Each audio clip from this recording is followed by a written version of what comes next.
कौनैन क्या है खुल्द का कब्जा लिए हुए, कब्जा लिए हुए।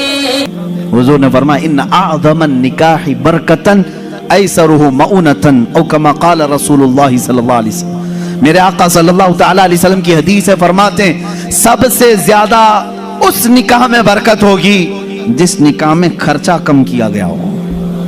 हुजूर पाक सल्लल्लाहु अलैहि वसल्लम ने फरमाया। अब इसका मतलब कंजूसी नहीं, बखालत नहीं, जिसकी जितनी हैसियत है उस एतबार से करे, अपनी हैसियत से ज्यादा टांग भी ना फैलाए, और अल्लाह ताला ने नेमतें दी है तो बखालत भी ना करे, गुरबा और मसाकीन को खूब खिलाए। इसलिए कि अल्लाह के नबी सल्लल्लाहु ताला अलैहि वसल्लम के तकरीबन 11 निकाह, उसमें सब अलग अलग किस्म के हुए हैं। जब हजरत खदीजा से निकाह हुआ था, हुजूर की उम्र 25 साल की थी और आप तिजारत कर रहे थे और तिजारत का माल था। आप सल्लल्लाहु ताला अलैहि वसल्लम ने जो निकाह फरमाया उसमें लोगों की दावत भी हुई। एक निकाह हुआ हजरत सौदा रज़ियल्लाहु ताला अन्हा से, वो उस निकाह में सिर्फ खजूरें बांटी गई और कुछ भी नहीं। फिर हुजूर सल्लल्लाहु ताला अलैहि वसल्लम ने हजरत ज़ैनब से निकाह किया, हजरत मैमुना से निकाह किया, उसमें तो बकरा ज़बह करके वलीमा किया हुजूर पाक, और उतनी बड़ी दावत किसी और में नहीं। क्यों? ये मैं हालात बता रहा हूं। जब तुम्हारे पास माल था या माल आया है उस एतबार से तुम्हें करने की इजाजत है, और जब ना हो तो कर्जा लेकर के दिखावा करने की इजाजत शरीयत ने नहीं दी है। शादियों के लिए इस तरह से लोग मकरूज हो जाते हैं। कई लोग ऐसे हैं जो अपनी पता नहीं अजीज अजीज चीजें उठाकर बेचते हैं, नहीं सिर्फ 4 लोगों में मुझे मुंह दिखाना रहता है, मुंह दिखाना रहता है, निकाह करना है बेटी का, निकाह करना है फलां का। और आज के मुआशरे से मैं नौजवानों से कहूंगा, मेरे सुनने वाले जितने नौजवान हैं, अगर नबी से मोहब्बत करते हो इस मिलाद में एक अज़म कर लो, एक अहद कर लो, हम में से जिसका निकाह होगा, हम जिससे निकाह कर रहे हैं, हम ससुर के लिए बला बन के नहीं उतरेंगे।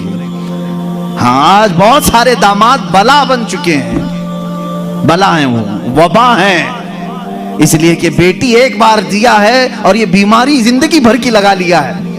हाँ, कई लोग हैं ऐसे, कड़वी जरूर है मेरी बात, जिसने अपनी बेटी दिया है और वो पीछे लग गया है। कल ही एक खातून मेरे पास आई, शादी होकर के उसके 9 साल हुए हैं, बच्चे भी हैं। वो रोती हुई आई, कह रही है कि मेरी माँ, उसकी माँ बेवा है, उसके बाप का इंतकाल हो चुका था बरसों पहले, और बरसों पहले मेरे बाप की जो प्रॉपर्टी थी खानदानी, वो मेरी बेवा माँ को मिली है, वो कुछ लाख रुपए आ गए हैं। और जैसे ही मेरे घर में मालूम हुआ है, शौहर ने मुझे बाहर निकाल के घर भेजा है, जा तेरी अम्मा को जो प्रॉपर्टी में मिला है उसमें से 2 लाख मांग के लेके आ।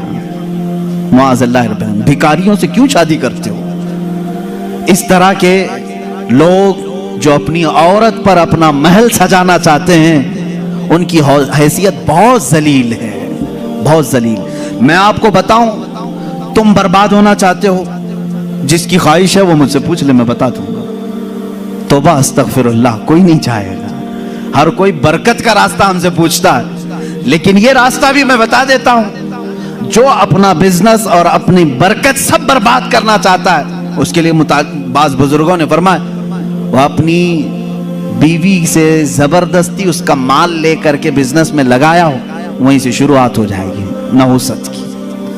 उसके दिल को तोड़कर जो माल ले जाकर के लगाओगे तो फिर वहां से, हाँ, बखुशी देना और बात है, पसंदीदगी के साथ देना और बात है।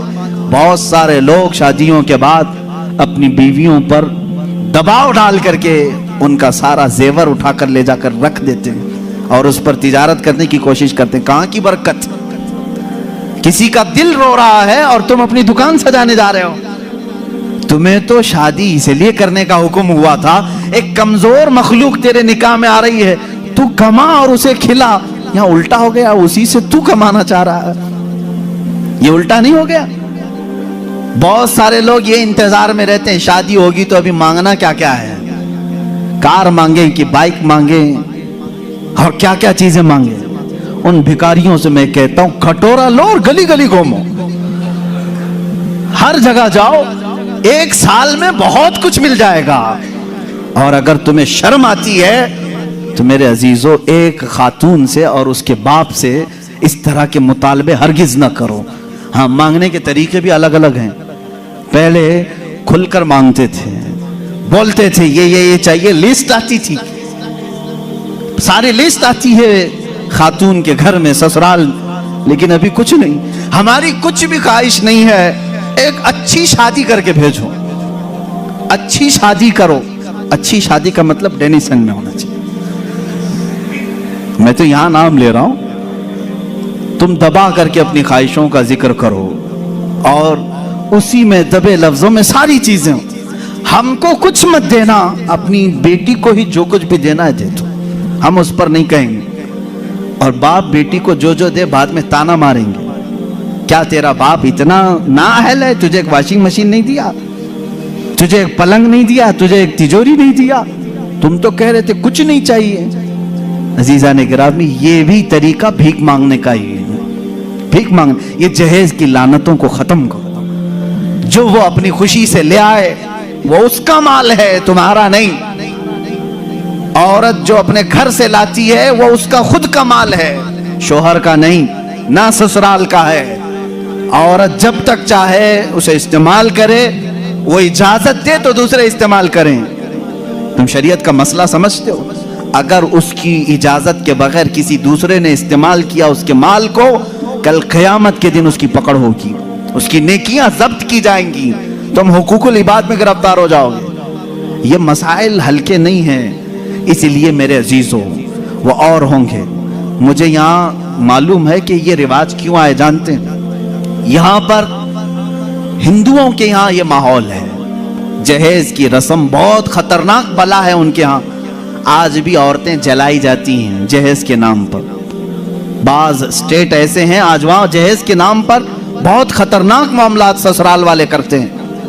یہ رسم و رواج پہلے سے چلی آئی، جس کی وجہ سے آپ لوگوں نے یہ ایڈاپٹ کیا. ورنہ میں کہتا ہوں نوجوانوں کو عرب میں جاؤ، شادی کرنا مشکل ہو جائے گا.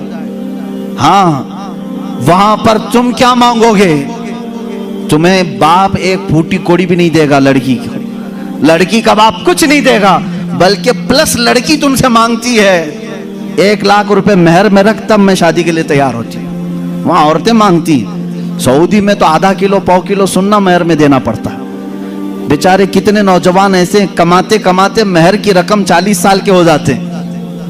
باہر وہاں عرب میں آج بھی یہ رواج، عورت کا حق ہے مانگنا، مرد کیا مانگے گا. یہاں جو ہمارا معاشرہ بدلا ہے اس کی وجہ ہماری صحبت ہے، جو دیکھ رہے ہیں ہم ادھر ادھر. یہ صحبت کا اثر ہے جو تمہارے ہاں جہیز کی لعنت آ گئی. اسے نکالو اپنے ہاتھ سے.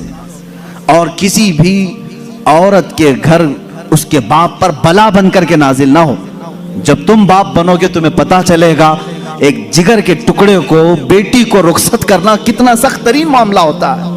میرے عزیزو، جن بچیوں کو ہم اپنے گودوں میں پالے ہوتے ہیں، انہیں بڑی کیے ہوتے ہیں، انہیں پڑھائے ہوتے ہیں، کھلائے ہوتے ہیں، ہر عید بقرعید پر انہیں پہنائے ہوتے ہیں، ان ننھی سی کلیوں کو جب باپ رخصت کرتا ہے تو اس کا کلیجہ ٹوٹ جاتا ہے. پھر تم جانتے نہیں اس کے گھر سے پوری کی پوری ذات لے کر کے آ رہے ہو، پھر اس پر پلس تمہیں اور مال بھی چاہیے، پیسے بھی چاہیے. کیا یہ رواج ہمارے ہاں نہیں ہے؟ رسم کرو تو لڑکی کے گھر میں، شادی کرو تو لڑکی کے گھر میں. پورے اس کارکرم میں صرف ولیمہ ایک ہی ہے جو مرد کے گھر میں ہوتا ہے، باقی کیا ہے سب عورت کے گھر میں کرنا ہے. بچہ ہو جائے چلہ اس کے گھر میں. ہاں، جتنے بھی رسم ہے، ارے شادی کی تاریخ فکس کرنی ہے، تم اپنے گھر میں بھی تو کرا سکتے تھے، نہیں لڑکی کے گھر میں ہی کریں گے جا کے. جب جب جائیں پورے خاندان کو لے کر اتر جائیں، راشن ختم ہو جائے. یہ بلا نہیں ہے تو اور کیا ہے؟ گھر کے کچن پر مصیبت نازل ہوتی ہے ہر مہینے 2 مہینے میں. یہ اس طرح کی حرکات کسی ایک گھر کے ساتھ جو ہو رہی ہیں،